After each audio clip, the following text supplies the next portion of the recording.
I had this beautiful visual that laid out my life plans on the corkboard. It was a vibrant, full-color pie chart. There were all these slices for each piece of my ambitious pie, from film and TV and books. So, hours away from opening the show, how are you feeling? Man, I feel good, nervous, you know what I mean? I've never done anything like this before, so I'm just praying I can, come to that stage and go, and let the Holy Spirit take over. So the truth is, my plans were creating too much stress, too much pressure. Be true. My journey from breakdown to breakthrough. I want to dissect that a little bit. First, be true. Yeah, well, I think that truth and being true is a process. And the more that we begin to know ourselves and the more truthful we get with kind of who we are, the more that truth expands. Your truth is still expanding. So, Indeed. I love the fact that we're on this path and this process to see where this all goes and kind of who we become before Jesus returns. For me, it's been the most freeing path that I've been on. When I heard this, I felt valued, I felt loved, I felt important. Thus began my addiction to achievement. The next part of that is breakdown. Was there a rock bottom moment? What's the breakdown? Yeah, so the breakdown that I explore in the Be True one-man show is the decision around getting divorced. Where I got broken down financially, emotionally, spiritually, mentally, and that process, it was a blessing. And it's because at the end of the day, I needed to have that break. I needed for things to kind of fall apart, so to speak. So then God could build them back even better.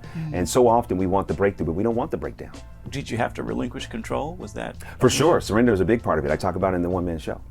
For surrender is it's everything, but it's also the hardest thing. Because, yes, we walk by faith, not by sight. Yes, faith without works is dead. Yes, our faith is what makes us acceptable to God. Of course, all of those things are true. And there's a reason why faith takes faith, because when we surrender, we are creatures of habit and creatures of control.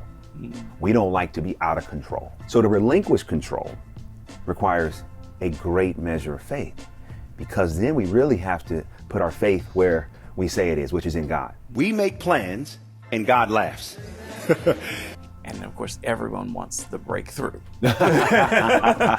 So where do we find that? What happened? Yeah, and here's the beautiful thing about life and God and our experience. I think that sometimes the way we look at life is through a much narrower lens than how God looks at life.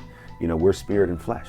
And okay, I want to believe, but then who am I really? And so when it comes down to, the breakthrough, the commitment spiritually, to really allow God to reimagine my life, to rebuild my life, to rewrite my life story, has resulted in things that I never thought. It wasn't even a thought. There are things I'm experiencing now in the best way that I never even prayed for, didn't even know to pray for. I just said, God, you bring to me what you want me to have in the way that you want me to have it, and I'm not going to try to push one way or another. I'm just going to be open to your will. When we surrender, we allow the full power of God to take over our lives, because he will put you on the minds of people that have every intent to bless you. And so often we think we have to create the blessing or pray for the blessing. No, we don't.